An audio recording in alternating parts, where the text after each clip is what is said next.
All right, I have all the swing arms and torsion bars installed in the hull. And what I've done is I've taken a couple of these sanding sticks and I placed them under the bottom of the hull. And from there I can set my swing arm height. So when I glue the torsion bars, I can press these swing arms down and get an even height across the swing arms and get them set in a position where I have some movement. Now, I love it when the manufacturers, these kit manufacturers, have this adjustable suspension in their models because, it allows me as a modeler to have articulated suspension, wheels, tracks, and I think that's pretty dynamic. And I think it really looks great when you get your model mounted on a display base and it's showing some movement in the suspension. I think you get a sense of realism when you do that. Well, steps 1 and 2 are done. Have the swing arms and torsion bars installed and glued. I have the road wheels, this set of road wheels, glued together. And I have the rear idler axles loose because I don't know where I need to position them, so I'm not going to glue them in place. When I get the tracks built, I can maneuver these forward or back to get the amount of tension I want in the tracks. Step 3 is done. I deviated from the instructions in that I went ahead and glued these road wheels together. And it shows in step 4, and it looks like they want you to permanently attach these, and I need to be able to remove the road wheels for painting, and I have to make sure the suspension still works. So it might be a little bit tricky to install these road wheels, but I'll manage. I'll find a way to do it. Well, I have a problem here. See, my hull is warped. So that's going to cause me some grief. What I've decided to do to combat this warped hull is I clamped a piece of 1/8-inch thick plastic to the hull to hold it flat and square. And I can mount the back plate. And I'm thinking that once I get this back plate cemented in place, that it'll straighten the hull out. It'll hold the hull square and straight. So that's my plan. That's what I'm thinking. And that's what I'm going to do. Well, I'm building out of order, and I have some concerns with the warped hull, and I want to get the deck of the hull on before I go too far in the build. So I haven't put any of the components on the rear plate. And what I'm going to do now is I went ahead and built the radiators, the radiator fans, and I'm assuming these are fuel tanks. I don't know. Some sort of tank. And I'm going to put those in the hull, then spray a little paint and get prepared to glue the deck on the hull. Well, I'm going to spray some AK Primer Red down in here.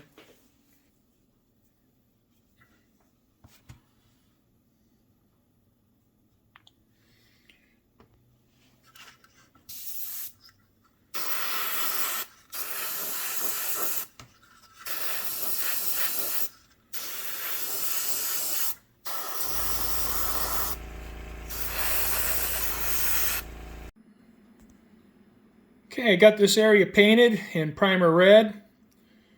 A radiator and I assume these are radiator cooling fans. And I don't know what these are. Fuel tanks, maybe? Probably fuel tanks. So I'm going to get in there with the brush and do a little bit of work on this stuff. I mean, it's going to be most likely invisible, but just in case you can see it, I'll go in there and do a little bit of work with it. Well, I painted the cooling fans silver. And I'm sure they weren't silver in reality, but I thought silver would be a contrast to the black I painted underneath the fans. And that way, if you could see through the grills, that you would notice them. Painted the radiator black, put a little bit of streaking grime by the fuel fillers, and the radiators are black, so that's enough of that. Just a little bit of detail painting that will probably never be seen. So I didn't get crazy, but it took a few minutes to paint this stuff up. Well, I've looked ahead in the instructions a little bit, and obviously there's a lot of parts that need to go on the hull, but I'm hoping that I'm going to be okay gluing the top of the hull on now. So I really like to get this hull straightened out. And so, well, that's what I'm going to do. I'm going to glue it on right now. I'm going to work it back. I'm going to glue the front. And then I'll work to the back. I know it looks crazy. Absolutely crazy. Even with all these clamps, I still don't have perfect alignment right here. This could come in a little bit more. And, it's not too bad back here. The other side, I need more clamps. So what I'm going to do is glue one side, move the clamps, and glue the other side. And I may take one of those clamps from the other side, move it over here, and try to get this pulled in. Well, the left side of the upper hull has been glued in place. And I had that clamp for an hour. And I just took the clamps off. And now I've glued the right side. And the right side only required 2 clamps.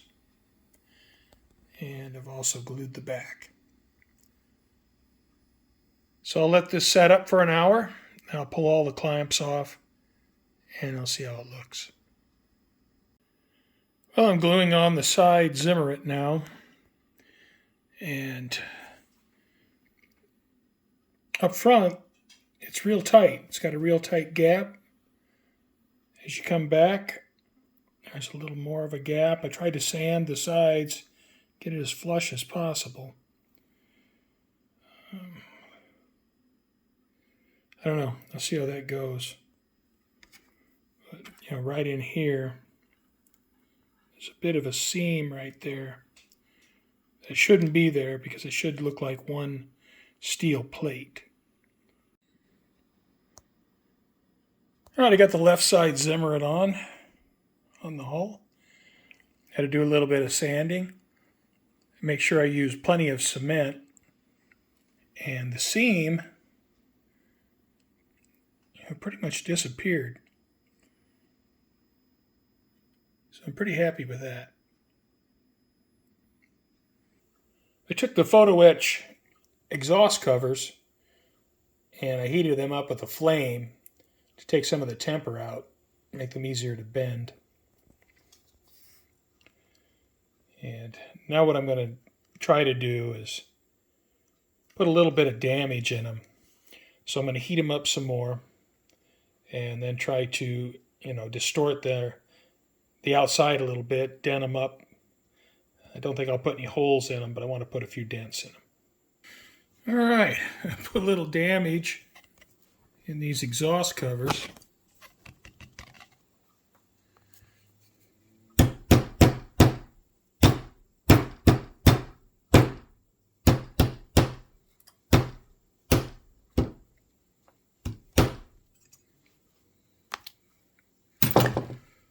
And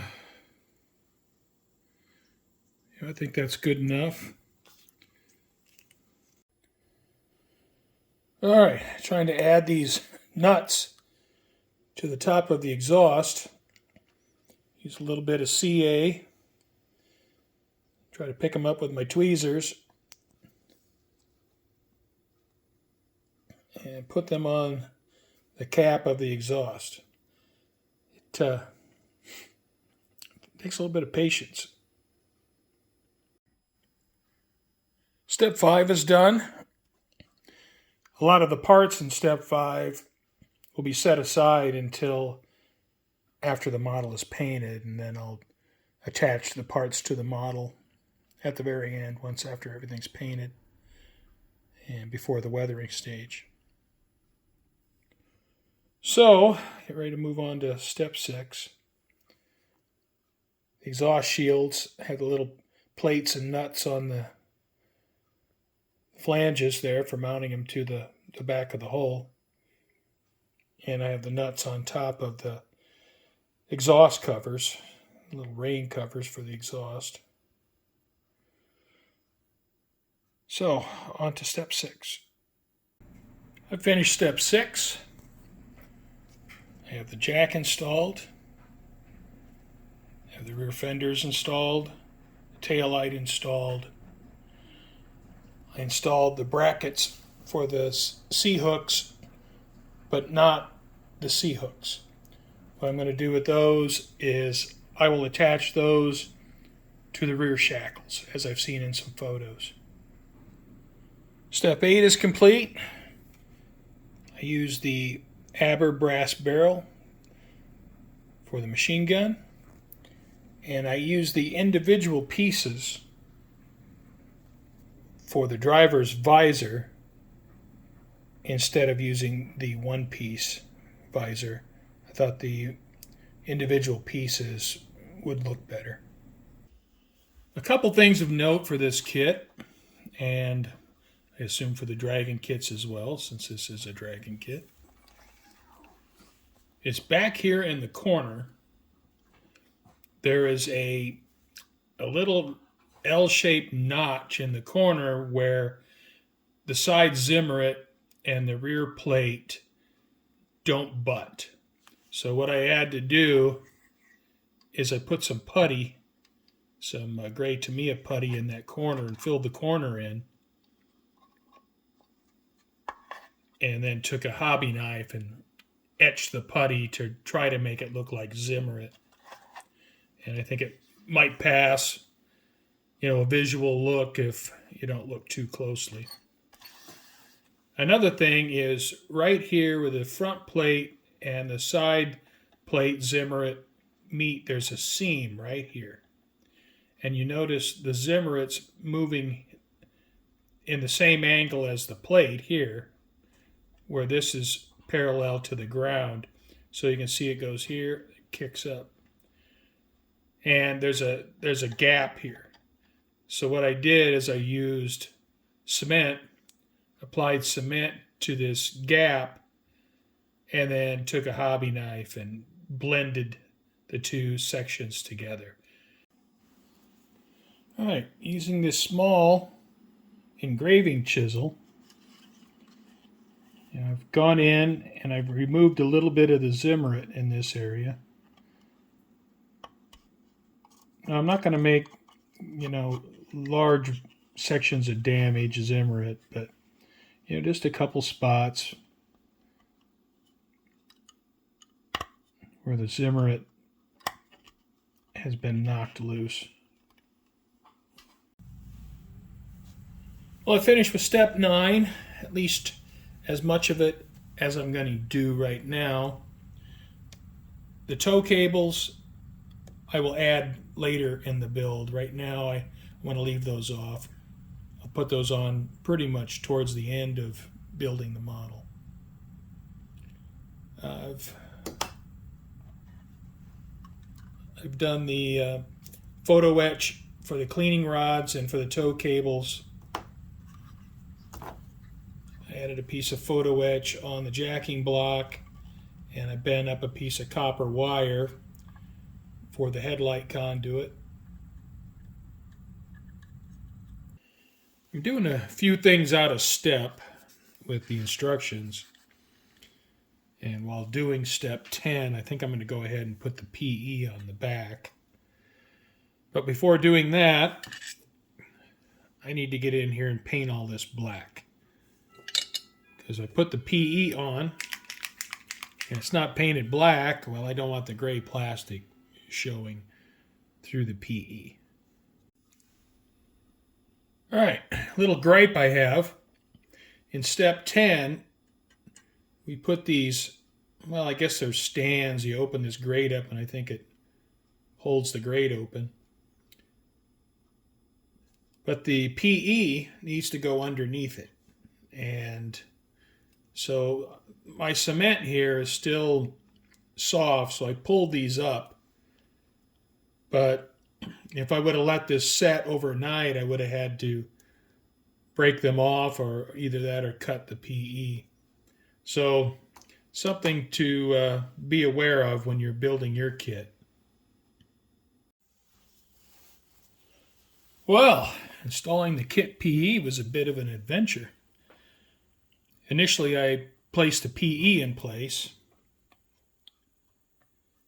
and it was too big. So I had to trim it to fit. And the brass that they use is very rigid. So I had to pull it up after I trimmed it, and then I heated it up with a flame to try to soften the brass a little bit, then reapplied it. And, it ended up taking me a couple hours to get the PE on, but I eventually got it on. Step 10 is complete. Have all the tools on the front of the hull. As I talked about, I have the photo etch screens on the cooling grates. Of course, that's not part of step 10, but it seemed like a good time to put them on, because in step 9 they wanted me to install the tow cables, and it would make it very difficult to put the photo etch underneath the tow cables. All right, well, we have another issue with this kit. You can see there's no Zimmerit right here. So what I'm going to have to do is use some putty. I'm going to try to apply putty here. And then I have this screwdriver that is just about the right width of this existing Zimmerit. So I'm going to try to use that to continue this Zimmerit pattern. I'll just see how that works. I mean, that may or may not work. I finished up step 12. And I added the putty here, and I added some putty here because there were big gaps here and here. Where this piece, I don't know, there were just big gaps here, and it didn't look right. Added the putty here. Working on the gun. I'm not putting a lot of effort into the breech area of the gun because it's not going to be seen. Added the Aber machine gun barrel here. And then we have the Aber barrel. Now, I don't know what I'm going to use for a muzzle brake. I'll probably use the Aber muzzle brake, but I could use the kit muzzle brake. I don't know. We'll see. Well, steps 13 and 14 are done. And now to move on to 15. And it looks like I'll be working on the top of the turret. One thing to talk about is this rail over here was bent pretty bad in the sprue. And you kind of see where I've had to bend it back, and it doesn't fit perfectly, but not going to see it. So, but I've had a couple things like that. Step 15 is complete. I didn't do a lot of the internal bracketry for the hatches because I'm going to have them closed. Same with this hatch. It's going to be closed. Only going to use one figure with this model. So 15 is done, and I'll move on to 16. Maybe I just got a bad kit. I don't know, but a lot of the sprues are warped. You see how warped this sprue is? And it was warped so badly that I ended up taking the left fenders and I cut them up. I'm going to use them for battle damage because it was warped so bad that, well, I mean, look at it. Look at that. It's a fender. See how badly that fender's warped? And, I would have had to do something with it to straighten it out. And I've had this issue with just a number of parts in this kit. Obviously, the hull was warped. I got just a bunch of warped sprues, and like I said, maybe it's just my kit, but see, look at this one. This sprue's warped, and for some parts it may not matter, but for parts like fenders, the hull, I was putting the gun together, parts of it were warped. The quality is not real high. All right, well, I got the spare tracks on. It's a little bit fiddly. So I'm using the T-Rex 3D printed tracks for my spare tracks. Now, there's no marks on the top of the turret for the upper brackets, so I'm having to eyeball it. So what I'm doing is I'm lining it up to the Zimmerit. And I hope that is accurate enough so it doesn't look too out of skew.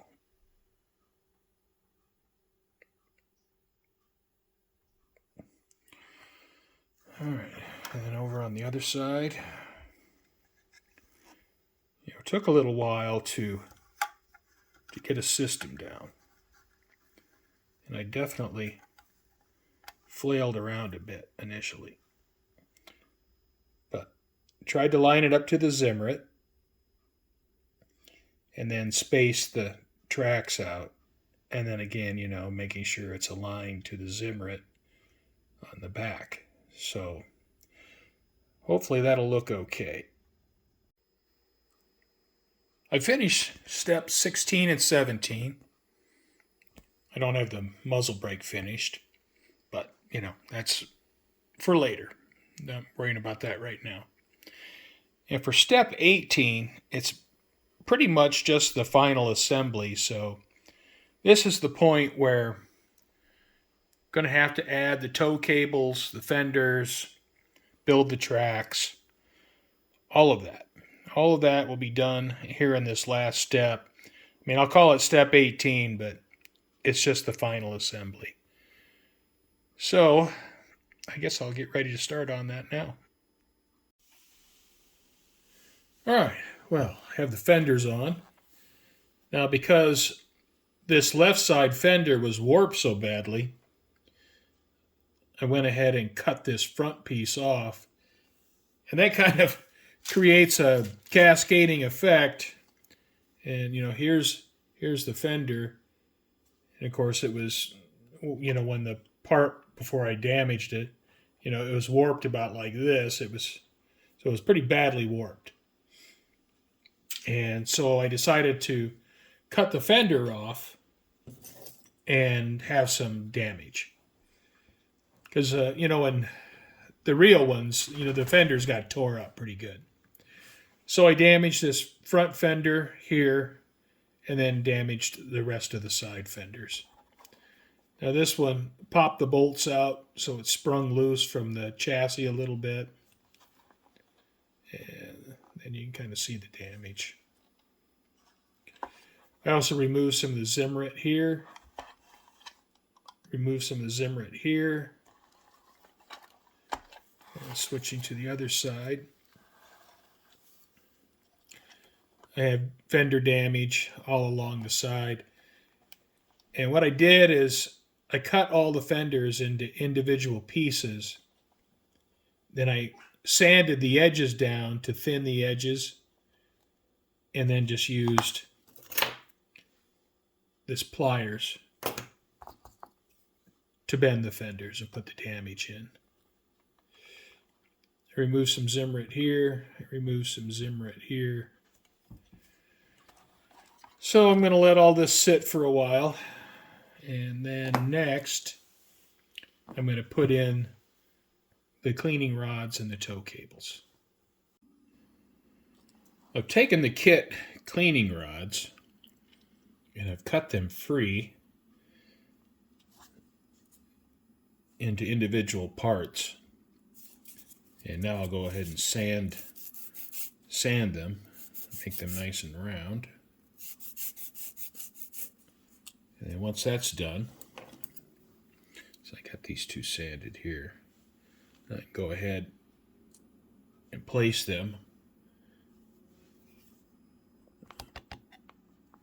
And go ahead and place them here in the brackets, and then I can make the top brackets. Of course, I have to run the cables as well. But I'm at that point. I'm ready to install the tow cables. I need to get the cleaning rods in place. And you move a little bit closer towards building the tracks. Well, the loop for one of my resin tow cable ends broke off here. So what I think I'll do is I'll take the kit pieces here, cut them off, and then drill them. And then I'll use the kit ends with the Eureka cables. This kit just keeps throwing challenges at me. Well, the Eureka cable ends for the track cable also broke, so I'm taking this pin vise and this small drill bit, and I've drilled, I don't know if you can see it, drilled holes in the end of the kit track cable loops, and I've cut the cable to length, so I'll glue these kit loop ends on the Eureka cable, and I'll have to figure out what I'm going to do for the hooks. I've cut a piece of brass from the Voyager PE set, and what I'm going to try to do now with this is bend up these loops, or these they're like channels that the cable sits down into. So that's what I'm going to do next. And then what I'll try to do is place the track cable up against the model and then try to glue these channels that I bend up into the same location.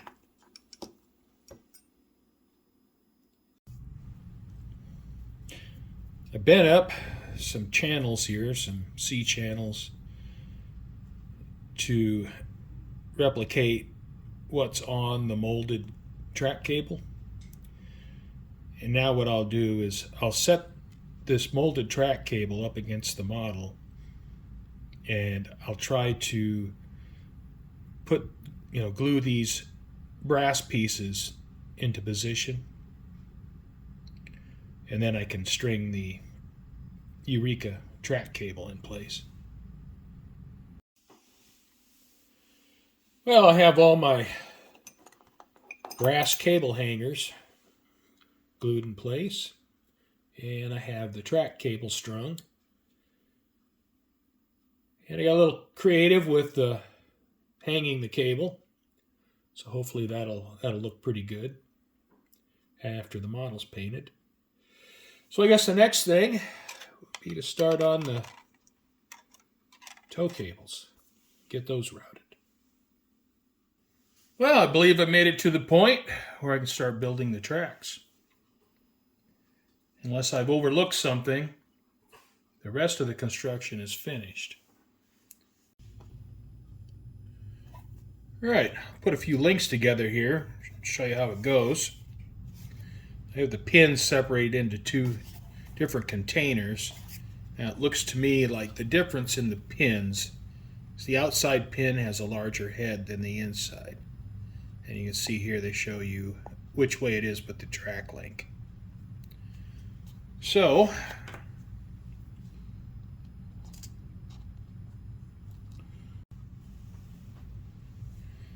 right, I've added a track link, and I have one of the outside pins.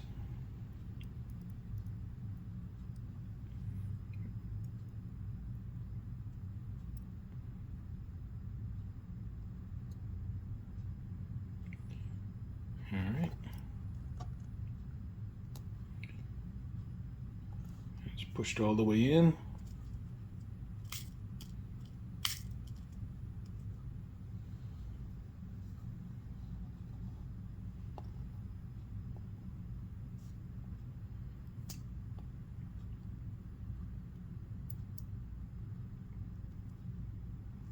That's pushed all the way in.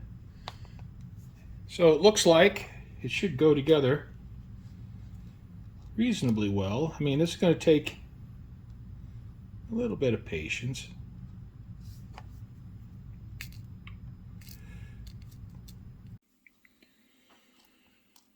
In my first string of tracks, I had 5 or so that were difficult to get the pins in, and I probably should stop and get a drill bit just in case I need to use it. But I didn't use a drill bit in my first length of tracks. So I'll just see how it goes with this length. But generally they slide in pretty easy like that. And I don't push them all the way in until I get both pins in. And then, because if you press them all the way in, you're not getting them back out. So once you have both pins in,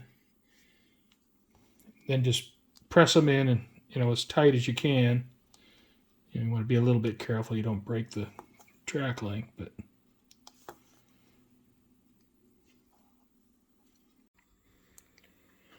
well, I have the second set of tracks done. And I built this set of tracks in less than an hour. So like everything else, once you get the hang of it, it goes quicker.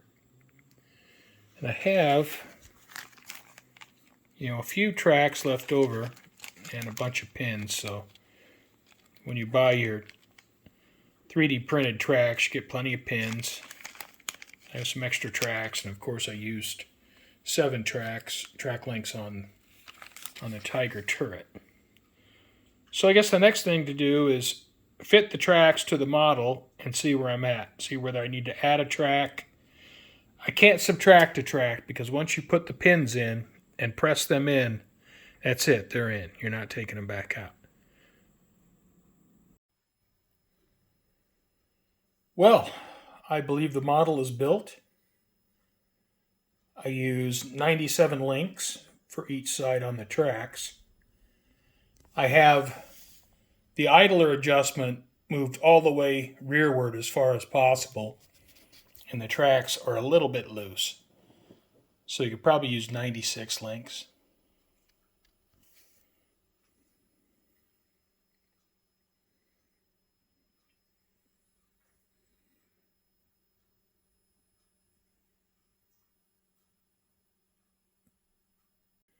Some things that are good about the model. Well, it's one of the few Tiger 1s with molded in Zimmerit.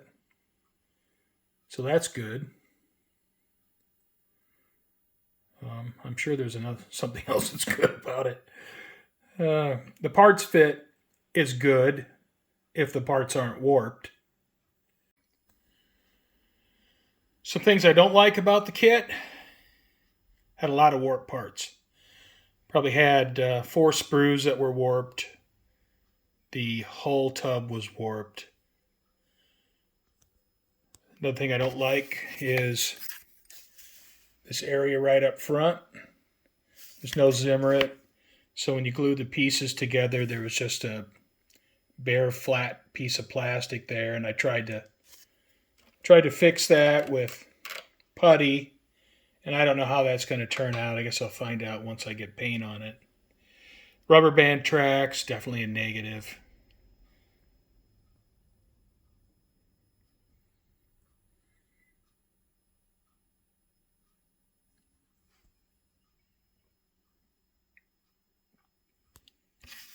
The left front fender up here was warped so badly I couldn't use it. And that kind of started me on the path of damaging the tank.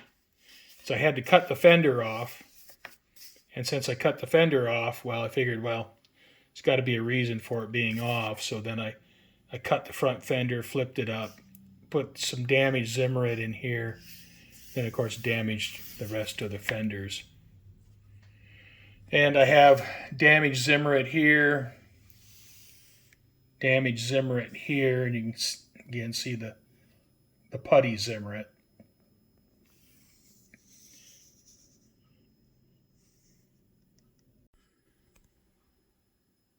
Some other issues I had with the model: the photo etch that comes with the model. The pieces are oversized. And so initially I took one of the pieces and glued it on the model just to discover it was too big. So then I had to pull it back off. Cut the size down to fit. And then in the back pieces right here, the brass has so much, it's almost like stainless steel. It's so rigid, so it wouldn't conform to the shape. So I ended up taking a flame to it, take some of the temper out of the brass, and then I was able to bend it to shape. And I did that to all 4 pieces.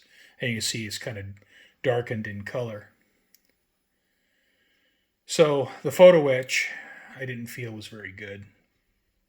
Unfortunately, there aren't a lot of options when it comes to building a Tiger 1 with molded in Zimmerit. And as far as I know, it's this or the Dragon kits. And, you know, of course, this is essentially a Dragon kit.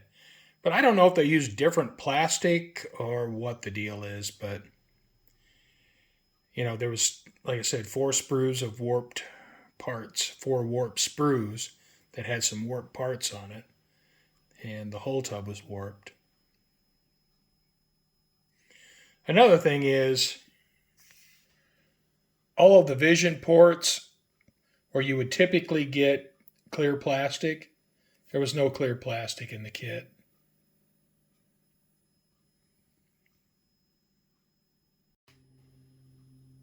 I have the exhaust off the model for painting, and all the photo etch you see on the exhaust are aftermarket parts. Those aren't kit parts.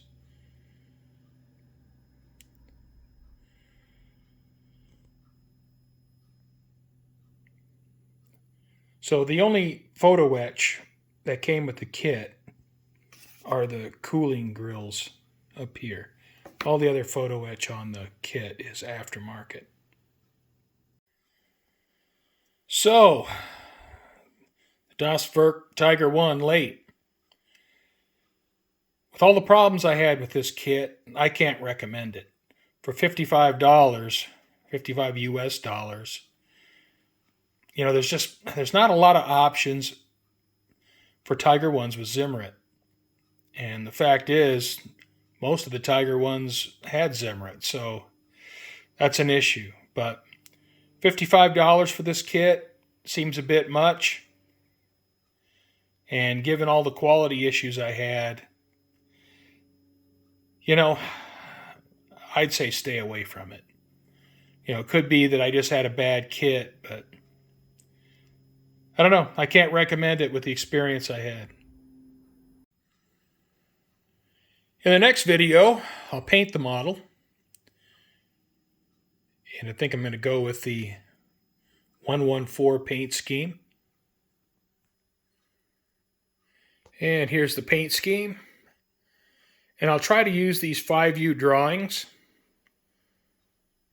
and duplicate it as much as I can.